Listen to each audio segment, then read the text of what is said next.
before we dive in, make sure to subscribe to the channel for more real-life stories you won't want to miss. The house buzzed with music, laughter, and the gentle clinking of glasses. It was our long-awaited housewarming, a celebration of the life my wife, Emma, and I had built together.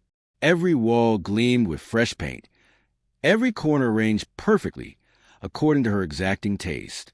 She wanted it flawless, not for us, but for the people she wanted to impress.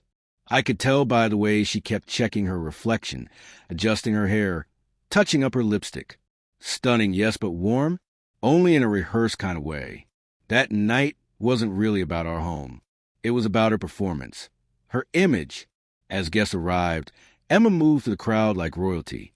Her laugh rang across the living room, lingering just a little too long on the arm of Daniel, a man I'd met only once before. He was confident, charming, far too comfortable beside her for someone who was just a colleague. Every whispered conversation, every soft laugh, every casual touch felt like sparks under my ribs. Quiet but undeniable. I wasn't jealous. I was observing, watching the unraveling, live. She introduced him to everyone like he was the life of the party. When someone asked who he was, she smirked and said loud enough for everyone to hear, "Oh, don't worry. He's just a boyfriend." The room laughed, but that one word hit me like electricity. Not the word itself, but the playful cruelty behind it, testing how far she could humiliate me in front of our guests. My smile didn't falter, though, inside, I was already planning my next move. I excused myself, pretending to grab another drink. What I really needed was composure, control before the storm. I leaned against the kitchen counter, inhaled deeply, and let a smile spread across my face. If she wanted a show, I'd give her one she'd never forget. When I returned, she stood with her best friend, Natalie, someone I'd always respected. Kind, elegant, genuine.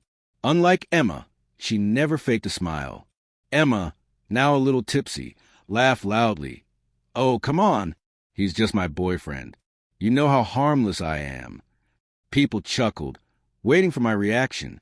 I noticed Daniel smirking behind her, confident, smug.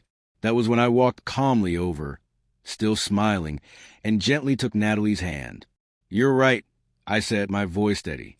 "He's just your boyfriend, and she's just my ex-girlfriend." The room froze. Laughter died instantly.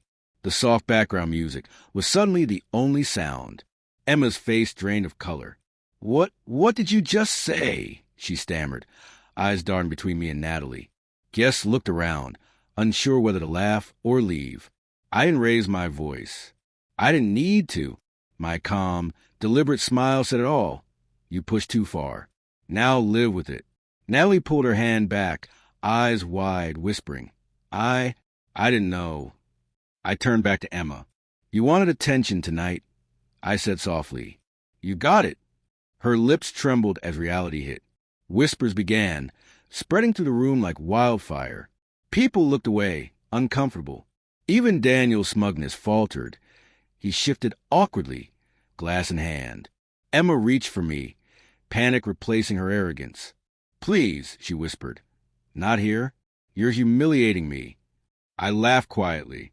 "You did that yourself, sweetheart," I said, stepping closer. "I just gave you the punchline." Her eyes filled with tears. For the first time that night, she didn't look confident or playful. She looked small, fragile, exposed. The party ended in silence. Guests slipped out quietly, avoiding eye contact. Daniel vanished without a word. Emma was left alone, standing in the ruins of her own performance. As I took off my jacket and walked toward the door, she followed, voice trembling. "You can't just leave like this.